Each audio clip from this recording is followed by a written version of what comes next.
Nel nostro diario dell'orto, dove noi riportiamo ogni giorno quello che succede di anno in anno, c'è scritto: attenzione, non anticipate troppo il trapianto dei piantini di pomodoro perché il tempo ancora è pessimo. Effettivamente c'è un vento gelato, fa un freddo, però vedete, queste piantine ci stanno dicendo qualcosa, ci stanno dicendo che sta arrivando la primavera. Quindi non trapiantiamo ancora le piantine, però prepariamo il terreno. Sabato 5 di aprile, si parte.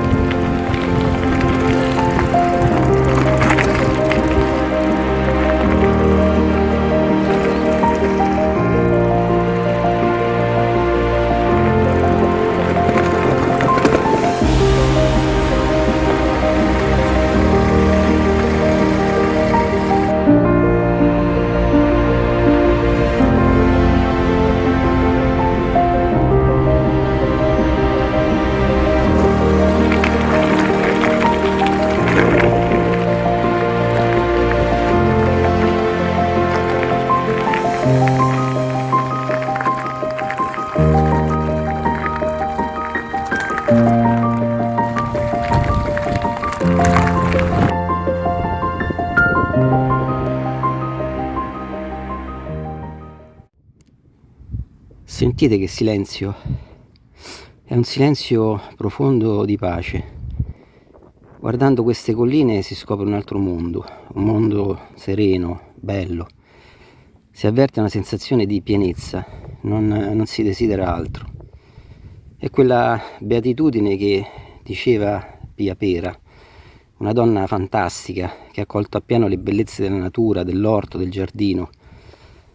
E questa beatitudine, lei diceva, ci fa assaporare le piccole cose, il fruscio del vento, le nuvole che passano nel cielo azzurro. Però oggi siamo qui per l'orto e quindi andiamo a fare un'operazione un po' meno poetica, ma fondamentale per la buona riuscita della nostra piantagione di pomodori. Stiamo andando a prendere il letame che ci regala un nostro amico che ha i cavalli e approfittiamo per fare un picnic all'aperto. Il letame è il migliore dei concimi biologici, specie se proviene da animali che hanno mangiato l'erba, che poi ritorna alla terra. In realtà non è che siamo fanatici del bio, ma in un mondo dove tutti bombardano, secondo noi non ha senso bombardare l'orto che ci nutre. Le bombe chimiche disintegrano piante, insetti, funghi, batteri. Sì, possono farci produrre qualche zucchina in più, ma questo in realtà non è che ci cambia la vita. Ma la gioia, la serenità di ammirare il nostro orto vivo, pieno di esseri viventi che lo coabitano, questo sì che ci può cambiare la vita. Può restituirci la serenità, la bellezza di stare in questo mondo. Chi coltiva l'orto deve coltivare la vita.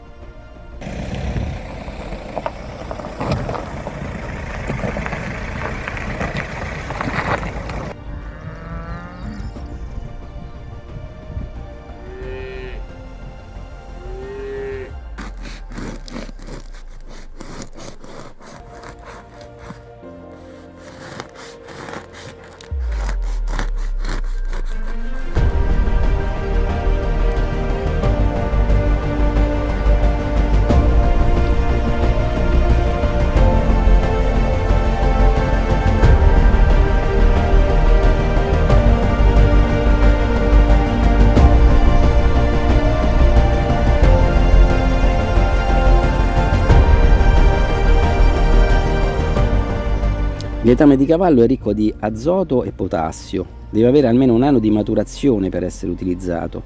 Noi lo integriamo con una manciatina di cenere della nostra stufa. Se la volete mettere, mi raccomando, mettetene poca. Avete presente lo zucchero a velo sulla torta? Così, se no fate danno. La cenere apporta un surplus di potassio e il calcio, tanto necessario al pomodoro. Questi nutrienti saranno biodisponibili l'anno successivo a quando viene distribuita. Quella che mettiamo quest'anno, le piante, la utilizzeranno il prossimo anno. E che vi credete? L'orto non è mica un bancomat, bisogna aspettare. La natura ci insegna che non si può avere tutto e subito, ma il tempo è il nostro alleato. Se si pianta un seme, più passa il tempo e più la pianta ci porterà i suoi frutti. Questo ci hanno insegnato i nostri nonni, che con la passata dovevano sfamare tutta la famiglia. Noi piantiamo circa 500-700 piante di pomodoro e facciamo mediamente circa 200 barattoli di meravigliosa passata.